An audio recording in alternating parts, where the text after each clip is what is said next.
This is episode 109. Today's topic is addressing pornography or nurturing purity. I would suggest that if you have small children in the room or close by, that you either put on headphones or wait until another time to listen to this particular episode. Just so you know, wanted you to be aware of this. How old do you think the average kid is when they're first addressing pornography, when they're first exposed to it? Just put a number in your head and we'll get to that. Someone asked me recently when I was first exposed to pornography, and I was probably 7 or 8 years old.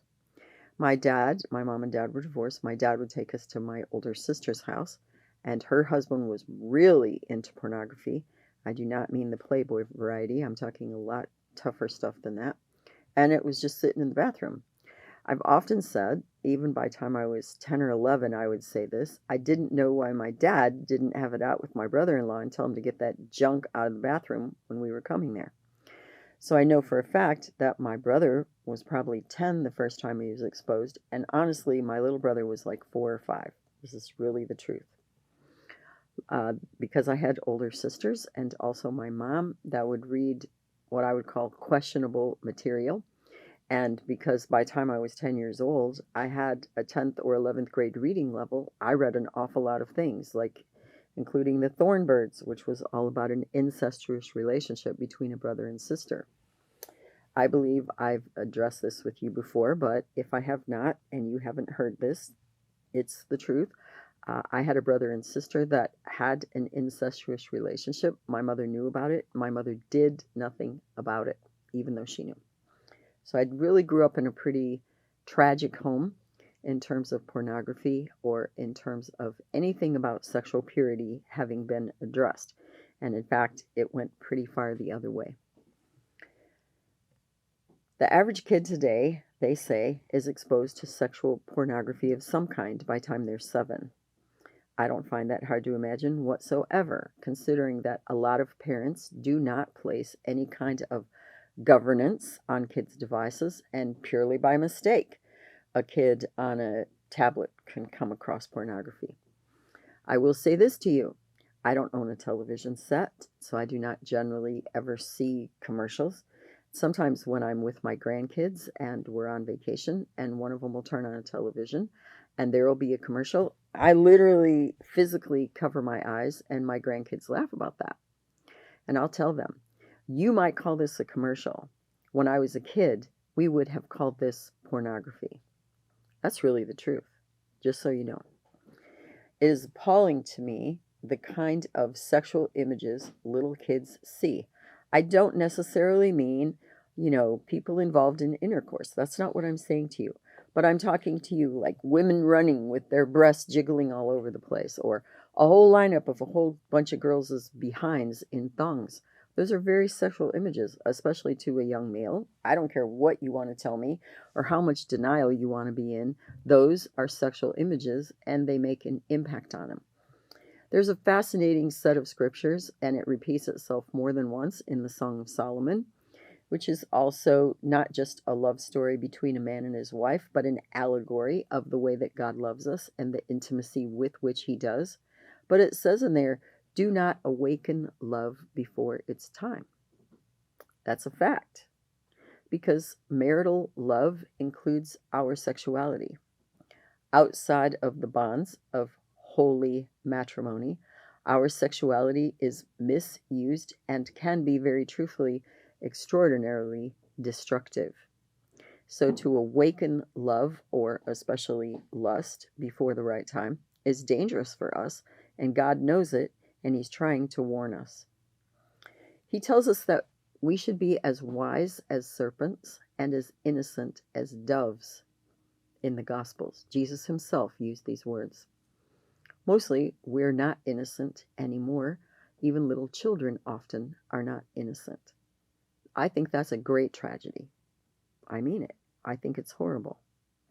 So here's my first question for you today. You need to ask yourself this question, Mom. You need to ask yourself this question, Dad. How innocent am I? It's kind of funny. My one son says, Mom, you're the most innocent old lady I know. And after having a couple of husbands, I guess that's kind of an interesting statement. But I have really worked hard throughout my lifetime to protect and preserve my own innocence. That's a sense of wonder and joy and amazement at things in the world. And I still have pretty innocent eyes, and I understand the value of them. When a child is exposed to pornography over and over and over and over, and those images are implanted in their mental pictures and in their thinking and in their hearts, it definitely has an impact. Let me tell you a couple of them, for males especially. It degrades the beauty and wonder of women. Yeah, seen it, been there, seen it thousands of times. Wow, what a tragedy. Do you know what that means? It means when your son gets married, instead of seeing his wife after she takes off her wedding gown in her beautiful white lacy lingerie and being enthralled and thrilled and excited and filled with wonder at her beauty, it's like, yeah, been there, seen it. Okay, whatever. What a ripoff! Don't do that to your kids. I'm begging you, please. I'm not joking. Explain to your son why pornography is going to hurt him, and it's going to hurt him for the rest of his life. Explain to your son that when you watch pornography that is degrading to women, and God help us all, there's plenty of pornography with violence in it, then he's going to think that that's the manner in which you treat a woman. So everything that a woman desires, that a man is gentle and tender and kind, goes straight out the window. I wish I could tell you how many young women I have talked to who think that that's actually what sex is supposed to be like, because her boyfriend had her watch porn with him, and that's what he thinks, and that's what she thinks, but in her heart, she's bleeding every day because she knows that's not right. Do you understand me? You are setting your kids up for disaster. A lot of girls might watch or read or be curious about pornography, but seldom are they really into it in the same way as guys, but occasionally they are. And so you really need to warn your daughters as well as your sons the kind of impact that it's going to have on them. Because then they're going to compare themselves to all these extremely unrealistic people and believe that something is wrong with them. Who would ever desire them? So if anybody ever desires them, and even if they treat them badly, well, at least they found someone. I'm not kidding. I had a young woman talk to me in those terms. You need to protect your children. You really need to address pornography with them. You need to tell them it is everywhere. There are sexual images all over our world. Billboards, in magazines, on TV. I was listening to the radio the other day, which I seldom do because I was on a long trip and I turned it on.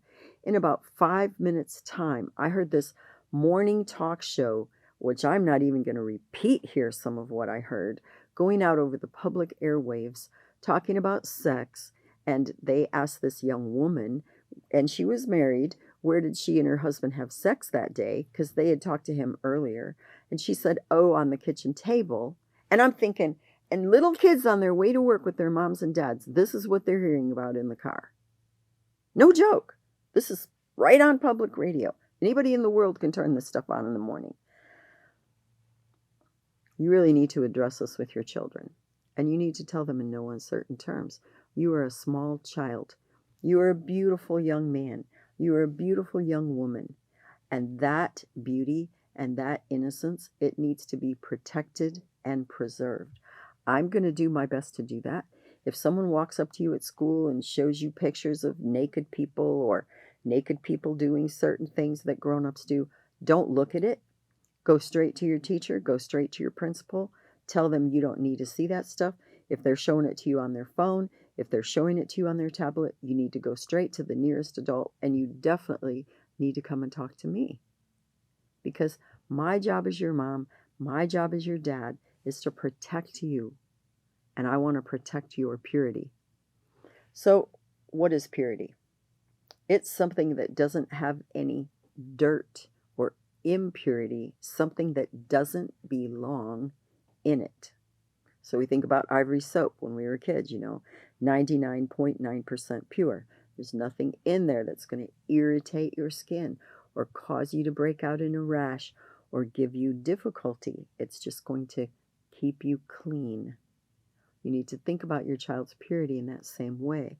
If this is something that's going to irritate them, it's going to break out their life, it's going to cause something destructive, you just want to keep them clean.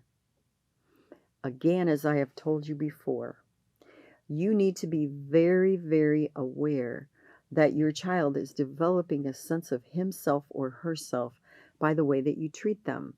So you use all the right words. Just like you'd say elbow, you say penis. Just like you'd say shoulder, you say vagina. You tell your children all about their body and how beautifully and wonderfully it's created and what it is created for. And your daughter, you tell her, your body is created for your husband to enjoy. And you tell your son, your body, it is created for you and your wife to enjoy together and in no other context. That is the way God designed it. That is the way God planned it. And if you will keep yourself for that specific place and time, you will experience the most wondrous, beautiful, amazing kind of love with your husband or your wife that you could ever imagine. Don't pollute it with something else. Don't be afraid to talk to your child about that. I do mean as early as 4, 5, or 6. I can promise you I had that discussion with my sons by the time they were probably 3 to 4 because I knew how important it was. Let me tell you, my one husband was a horrible adulterer, and I guess I can't apologize for that because it's not mine to apologize for. He gave me gonorrhea. He gave me chlamydia. He gave me syphilis. He was a lot of places that were not wise, and he really did a lot of things to my body that were destructive. He said to me more than one time that it all began with pornography when he was a kid. So I can tell you in the first person how destructive that all really was. My second son almost died, and as you know, my third one did, and I could never, after having that horrible case of gonorrhea, bear a child again. It has detrimental results in your kids' lives. Never let anyone tell you something different than that. You want to keep your kids away from pornography. You want to nurture purity in them by developing a sense of wonder and responsibility about their own body and about the body of their future wife. You always want to treat them gently and kindly, including in the manner in which you touch their bodies. And you explain to them that ultimately, and I am going to talk to you as a Christian here for a minute, don't be upset with me, that if they receive God into their life, if Jesus and the Holy Spirit live in them, they are the temple of the living God. If you can't imagine going into the most holy sanctuary that you know of and finding that someone defecated in the corner and urinated in the other corner and spread trash all over and it smells horrific and it is utterly filthy in there, that someone would desecrate a holy place that much, then your child should understand that they are the temple of the living God and they should not be desecrating this temple as a holy space either. Help your child know that. Often I'll say to a teenager who hasn't been well taught on this subject, picture the most holy place you know. Very frequently they'll say to me, in front of the altar at church. And I'll ask them, so if you didn't think anybody would ever know, would you lay right down there in front of that altar or even on it and have sex with your boyfriend? Would you have sex with your girlfriend there? I can really say this to you. I've never had a teenager go, well, yeah, what's the big deal? Every one of them has said to me, I would never do that. And then I say to them, I put my hands very gently on their shoulders. This is the temple of the living God. That is not where God lives. This is. And if you cannot imagine doing it there, then you haven't got any business doing it here in the true temple of God. I want you to treat this seriously. Teach your children the value of their own body and the beauty of their own sexuality, that they have no business misusing it or using it in a context that is going to degrade them or degrade someone else. Address the issue of pornography and nurture purity in your child. I'm sure I'm going to hear something from you about this one. I would appreciate your comments and your questions. Please visit me at my website or feel free to send me an email. Thank you so very much for being with me today on Paint a Beautiful Picture. You may find additional information on our paintabeautifulpicture.com website. Additionally, you may watch me on Rumble, and you may also listen to a podcast on Buzzsprout or Spreaker, all under the name Paint a Beautiful Picture. If you like this video, please give me a thumbs up. You may subscribe, and if you are interested in receiving notifications, please hit the notifications button.